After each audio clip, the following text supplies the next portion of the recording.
What's up, everybody? What's up, everybody? What's up, everybody? We're going to be looking at this Turbo LS GMC Sierra going for $12,500. This bad boy here is from Bronson, Florida. Anyway, guys, these trucks right here usually range from about $1,200 to about $9,000, depending on the setup and how rare it is. You know, if you got a 4-wheel drive with like a special body, to it, or if you got a GMC with quad steer, all that little stuff like that, the price range and all that could go up and all that, and depending on the mileage and all that. Anyway, we're going to be looking at this 2005 GMC Sierra.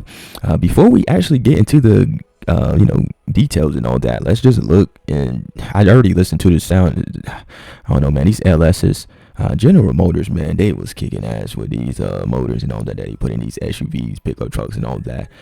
These motors are just like hotcakes. You can do so much with them, and it's just amazing how these things could sound and all that. But anyway, let's go ahead and play this video. And hey, this truck had caught my eye, so I was like, hey, let's just look at it. We are looking on the Facebook Marketplace, so if y'all want to get this truck, hit this guy up right here. It's a whole bunch of stuff. Now, I got a turbo charged Tahoe, and I have similar parts like the Walbro Hellcat 535 fuel pump. I am on 93 octane and all that, which for a Tahoe and all that, you easily spend like $100 just to fill up the whole tank and all that. What else do I have? I don't know what injectors I have. I believe I do have the 3-bar map sensor, so I got similar upgrades. I do have a 4L80. He still got a 4L60 in it. So anyway, let's go ahead and play this thing right here.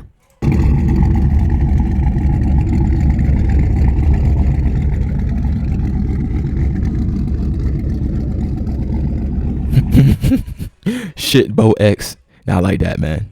I like that. That's a cool badge, man.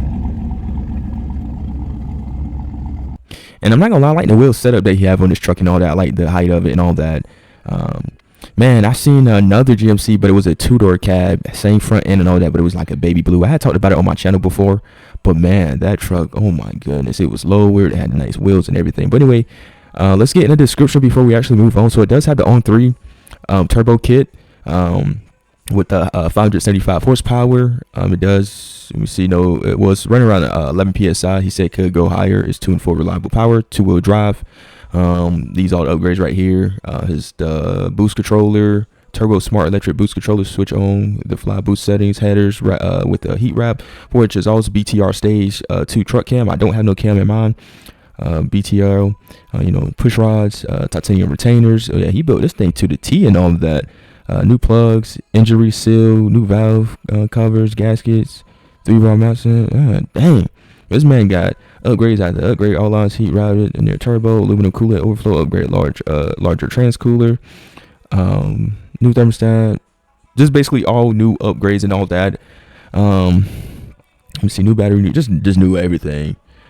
Speakers. So only no issue. He said only no issues that I haven't gotten around to fix yet. Airbag light is on. Power pedals not working. Fuel gauge doesn't work accurately because the aftermarket pump and the steering shaft bearings rattles. I have the part, just haven't done it yet. Some dings in the body and economy paint job, but it's clean. Economy. Now, anyway, we do have the On3 turbo. This is like a popular setup and all that you usually can do on these LS engines and all that. I didn't went with the On3. I could have. With my truck, I decided to go like the budget route way, just because I do have a GT45 turbo, and I did have to do some modifications on my end.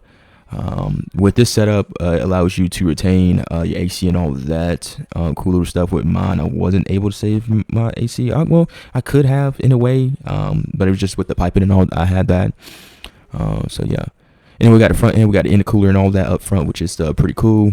I really love the intercooler, aftermarket intercoolers and all that. So it can cool that turbocharged air before it's going into the intake. Let's talk about the truck. I really like the stance of it. I really do. I mean, I can't complain. It's it's pretty, a clean truck and all that. You wouldn't even tell that it might have something under, it looks low key like a sleeper, but it got some nice wheels and stuff on it. I'm not gonna lie, I like it. This is the engine and all that. I'm pretty sure this is at 5.3.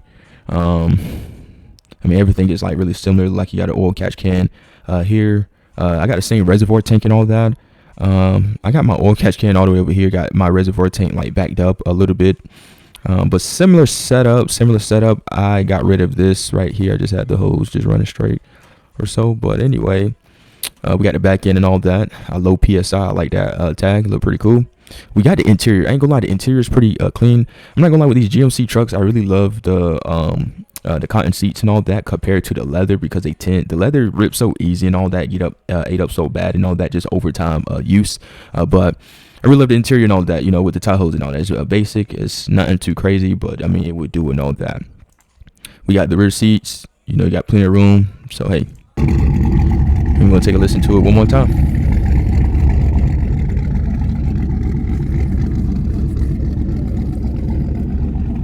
Shit, Bo X. That's nice. But anyway, guys, y'all let me know y'all thoughts on this truck right here. I think it's a pretty clean build and all that. I mean, everything is redone on the engine. I'm pretty sure this build, it looks legit and all that. Yeah, it looks really legit. But he still got that 4L60 in there. I mean, I feel like the 4L60s, I feel like they could last. I mean, he put a trans cooler on there. A lot of people just tend to take the 4L60 out and just go with the 4L80. But y'all let me know if y'all would have went with the 4L80 E. I mean, he got a 4L60. I mean, I'm pretty sure he had he said transmission just service, so he did service the transmission and all that. So I mean, he do have some life in it and all. But if nobody don't know, the 4L60s are not built to handle power, but I feel like if you build them up and just add some little upgrades and all that, I feel like they still a contender and all that. But with your 4L80s E and all that, they usually come out them big old vans and all that, and the transmissions are more robust and all. And but yeah, that's pretty much it. It's a 2005 GMC Sierra. So hey, whenever y'all see this video, give it a thumbs up, and see y'all. This vehicle kind of caught my eye, so hey, thank y'all.